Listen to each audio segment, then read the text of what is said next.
అందరికీ నమస్తే. Jubilee selection polling అయిపోయింది. కాకపోతే లైన్లో ఉన్న వాళ్ళు మాత్రం ఓట్లు వేయచ్చు. మనం కూడా ఎర్రగడ్డలో ఉన్నాం. ఇప్పుడు Erragadda Don Bosco school of excellence, ఇది చాలా పెద్ద సెంటర్. చాలామందితో మాట్లాడినాం, చాలా సెంటర్ తిరిగినాం. అసలు ఏం జరుగుతుంది, కాంగ్రెస్ డబ్బులు పంచడంలో సక్సెస్ అయింది. 80% ఓటర్లకు డబ్బులు పంచడం అనేది వాళ్ళ ఫీడ్బ్యాక్. డబ్బులు పంచినాం కాబట్టి గెలుస్తాం అన్న ఒక ధీమాతో కాంగ్రెస్ వాళ్ళు ఉన్నారు. మా ఓట్ బ్యాంక్ మాకుంది అన్న ధీమాతో బీఆర్ఎస్ ఉంది. బీజేపీ ఎప్పటిలాగానే థర్డ్ ప్లేస్. పొద్దు నుంచి చూస్తే చాలా చాలా విచిత్రమైన విషయాలు, చాలా వ్యవహారాలంతా కూడా బయట కనిపిస్తున్నాయి. ఎట్లా అంటే అసలు పోలింగ్ సర్లీ బట్టి రిజల్ట్ ఉంటుంది. పోలింగ్ సర్లీ ఎట్లా ఉందనేది చాలా ఇంపార్టెంట్. అంతకన్నా ముందు సబ్స్క్రైబ్ చేయని వాళ్ళు సబ్స్క్రైబ్ చేయండి, షేర్ కూడా చేయండి వీడియోని. ఇది ఓవరాల్, ఇంకా పోలింగ్ అయిపోయింది కాబట్టి ఇదే ఓవరాల్. ఇప్పటికీ ఎలక్షన్ కమిషన్ ఇచ్చిన లెక్క ప్రకారం సాయంత్రం 5 గంటల వరకు 45% అయింది. బహుశా ఒక 50% అవుద్దేమో 6 వరకు, అది ఫైనల్ లెక్క తర్వాత వస్తుంది. అయితే మనకు తెలంగాణ వచ్చిన తర్వాత 3 ఎలక్షన్స్ 2014, 2018, 2023 ఈ 3 ఎలక్షన్స్లో కూడా 48% దాటలే. 47 2014, 47 2018, 48 ఇప్పుడు 2023 లేటెస్ట్. ఇప్పుడు 50% అయ్యే అవకాశం కనిపిస్తుంది. ఒక 5%, 45 ఉంది కాబట్టి ఇంకొక గంట సేపట్లో 5% పెరిగే అవకాశం ఉంది. పొద్దుగాల జనం బాగా వచ్చిర్రు, మధ్యాహ్నం ఎవరు కనబడలే. మళ్ళీ సాయంత్రం చూస్తే ఫుల్ కిక్కిరిసిపోయినాయి ఎక్కడక్కడ. ఇప్పుడు బాగా చాలా సెంటర్లు చాలా బిజీగా కనిపిస్తున్నాయి. ఫ్యామిలీస్ జాబ్లోకి పోయిన వాళ్ళు కానీ, ఏదో పనుల మీద బయటకున్న వాళ్ళంతా కూడా బహుశా ఇప్పుడు టైం అయింది కాబట్టి వాళ్ళందరూ వచ్చి ఓటాకు వినియోగించుకుంటున్నారు. పొద్దు నుంచి జరిగిన సర్లే చూస్తే ఫస్ట్ అవర్స్ అంతా బీఆర్ఎస్కి అనుకూలంగా జరిగింది. తర్వాత 9 తర్వాత జరిగిన పోలింగ్ అంతా కాంగ్రెస్కి అనుకూలంగా జరిగింది. కానీ సాయంత్రం 4 తర్వాత జరుగుతున్న పోలింగ్ చాలా ఇంపార్టెంట్ పోలింగ్ అనాలే. ఎందుకంటే ఎక్కువ మంది ఓటర్లు ఇప్పుడే కనిపిస్తున్నారు. అసలు వీళ్ళు ఎవరి ఓటర్లు ఏంది అనేది మనం చెప్పడానికి అవకాశం లేదు. కాకపోతే పోల్ మేనేజ్మెంట్లో చాలా సక్సెస్ అయినాం అనేది ఒక కాంగ్రెస్ వాళ్ళ ఉన్న ఫస్ట్ నుంచి ఉన్న ధీమా. వాళ్ళు నిజంగా కూడా కాంగ్రెస్ గవర్నమెంటు వాళ్ళకున్న 2-3 అవకాశాలు ఉండే. 2-3 రేషన్ కార్డులు పంపిణీ ఒకటి చేసిండ్రు, సన్న బియ్యం ఇట్లాంటివి అధికారం ఉంది. అధికారాన్ని బాగా వినియోగించుకున్నారు. కానీ ఈ రేషన్ కార్డులు, సన్న బియ్యం కూడా ప్రచారం చేసుకోలేదు కాంగ్రెస్. కేవలం డబ్బులు మాత్రమే నమ్ముకున్నది. డబ్బులు మనం 80% పీపుల్కి ఇచ్చినాం కాబట్టి మనం పక్కా గెలుస్తాం, 10,000 ఓట్లు 12,000 ఓట్లతో గెలుస్తామన్న ధీమాలో ఉన్నారు. కాకపోతే ఒక చిన్న లాజిక్ ఏంటంటే, వీళ్ళు 80% ఓటర్లకు డబ్బులు పంచితే కనీసం 70% అన్న పోలింగ్ కావాలి కదా. అంటే వీళ్ళు డబ్బులు ఇచ్చిన వాళ్ళు రాలేదు, ఇంకా వాళ్ళ సెంటర్కు రాలేదు. నేను ఉన్న పక్క సెంటర్లో నాకు తెలిసిన అతను చెప్తున్నాడు, ఇక పక్కన ఉంటుంది ఒక సెంటరు, ఆ సెంటర్లో చెప్తున్నారు 407 మందికి డబ్బులు పంచారంట. వాళ్ళు 407 మందికి చేస్తే 213 మంది వచ్చిరంట ఓటేనికి. అంటే మిగతా వాళ్ళు ఓటేనికి కూడా రాలేదు, డబ్బులు తీసుకున్న వాళ్ళు కూడా ఓటేనికి రాలేదు. ఇక్కడ చాలామందితో మాట్లాడినాం, మైనారిటీస్తో మాట్లాడినాం, పెద్ద మనుషులతో మాట్లాడినాం, యూత్తో మాట్లాడినాం, హిందువులతో మాట్లాడినాం, అందరితో మాట్లాడినాం. రకరకాల ఫీడ్బ్యాక్లు ఉన్నాయి. ఇప్పుడు ఒక పెద్ద మనిషి మాట్లాడిండు, ఆయన వాళ్ళ ఫ్యామిలీ మొత్తం ఆటో ఎక్కిచ్చేసిండు, ఆయన మాత్రమే మిగిలితే ఏమైంది సార్ ఇక ఓటు వేయలేదా మీరు, ఇంకా పోలేదంటే లేదు ఓటు వేసాం పోతాం అన్నాడు. ఏంది ఎట్లా నడుస్తుంది సార్, ఇక ఇండైరెక్ట్గా అడుగుతాం కదా, ఎవరు కోటేసిన అడిగితే బాగుండదు ముఖం మీద ఎవరినైనా కూడా. ఎట్లా ఉంది సార్, ఎవరు గెలుస్తారు అంటున్నారు అని అంటే, ఎవరు గెలుస్తారో నాకు తెలియదు అన్నాడు.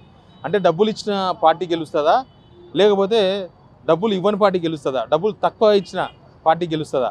3 పార్టీలు ఉన్నాయి, గెలుస్తారా అంటే ఆయన ఒక మాట చెప్పిండు, ఒక స్టోరీ చెప్పిండు. ఆ స్టోరీ చాలా ఇంట్రెస్టింగ్ స్టోరీ అనిపించింది. వాళ్ళ ఇంట్లో పక్క ఇంట్లో ఫ్లాట్స్, వాళ్ళ అపార్ట్మెంట్లో పక్క ఫ్లాట్స్ అంట. 2 ఫ్లాట్స్లో ఆయన పెద్ద కొడుకు, ఆయన చిన్న కొడుకు ఉంటాడు, ఆయన భార్య, మొత్తం 13 ఓట్లు ఉన్నాయంట. వాళ్ళ మిస్సెస్ మహిళా సంఘం లీడర్ అంట. వాళ్ళు వచ్చిండ్రు, మా ఫ్యామిలీస్కి అందరికి కలిపి 40,000 రూపాయలు ఇచ్చిర్రు, కాంగ్రెస్ వాళ్ళు ఇచ్చిర్రు 40,000 రూపాయలు. ఒట్టు కూడా వేయించుకున్నారు మాతోన. మా మిస్సెస్ ఒట్టేసింది, మేము కాంగ్రెస్కి ఓటేస్తామని. అంటే మరి వేసిండ్రా సార్ అని అంటే, మా మిస్సెస్ వేసింది, ఒట్టేసింది కదా, ఆమె వేసింది కాంగ్రెస్కే వేసింది, మేము మాత్రం కాంగ్రెస్కి వేయలేదు అన్నారు. ఎవరికి వేసిందో చెప్పలే ఆయన వాళ్ళ మిస్సెస్ మాత్రం కాంగ్రెస్కి వేసిందన్నారు ఒట్టేసినందుకు. అట్లా చాలామంది కూడా డబ్బులు ఇచ్చిన వాళ్ళు, ఇప్పుడు వీళ్ళు 80% ఓటర్లకు డబ్బులు ఇస్తే ఓట్లు వేసిందే 50% అందాదా. దానిలో అందరికీ డబ్బులు ఇచ్చిన వాళ్ళే ఉంటారా, డబ్బులు తీసుకొని వాళ్ళు, డబ్బులు అందని వాళ్ళు కూడా చాలామంది ఉంటారు. అవుట్ ఆఫ్ జూబ్లీహిల్స్లో గతంలో ఉండి ఓటాకు ఇక్కడ ఉంటుంది, వాళ్ళు ఎక్కడ ఉంటారు హైదరాబాద్లో, వాళ్ళందరూ ఇక్కడ వచ్చి ఓటాకు వినియోగించుకుంటున్నారు. ఒక యూత్ ఒకటైపు ఓటింగ్ చేసింది, 70,000 ఓట్లు కొత్త ఓట్లు. కొత్త ఓట్లు మాత్రం కొంత బీఆర్ఎస్కి ఫెచ్ అనిపించినాయి. ఎందుకంటే యూత్ అంతా కూడా ఈ 2 ఇయర్స్ పాలన చూసిండ్రు వాళ్ళు. ఆ 2 ఇయర్స్ పాలన చూసిండ్రు కాబట్టి వాళ్ళు మేము 2 ఇయర్స్ పాలనను బేస్ చేసుకొని ఓటేసినామన్నారు. ఇండైరెక్ట్గా చెప్పిర్రు. దాన్ని బట్టి మీరే అర్థం చేసుకోవాలి ఎవరు ఓటేసిండ్రు.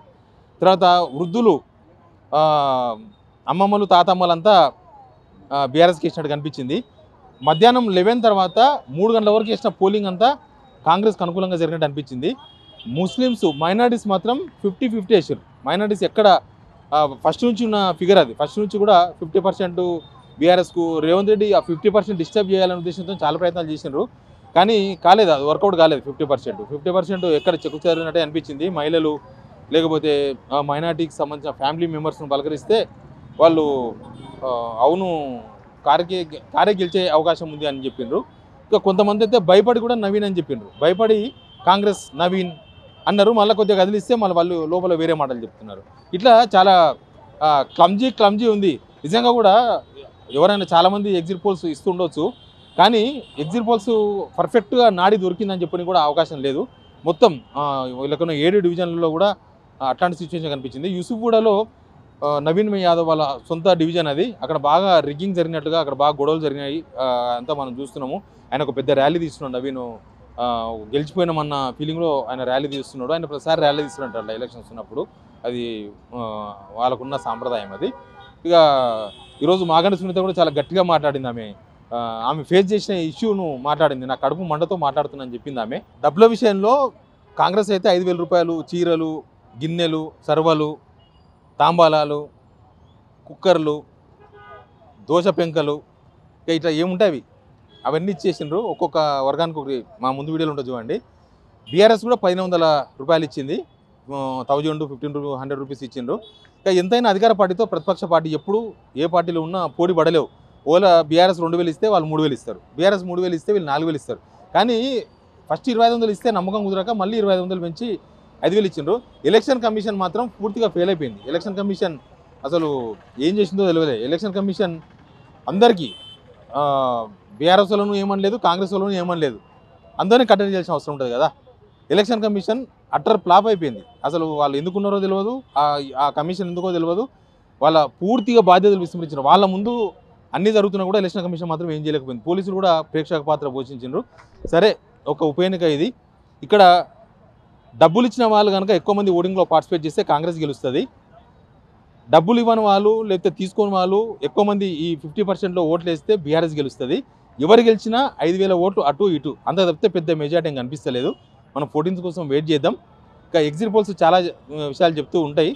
బట్ నేను చూసిన గ్రౌండ్ ఇది. నేను వచ్చి ఇక్కడ చూసి మాట్లాడిన తర్వాత నాకు అర్థమైంది ఇది చాలా టైట్ పొజిషన్లో ఎలక్షన్ జరిగింది.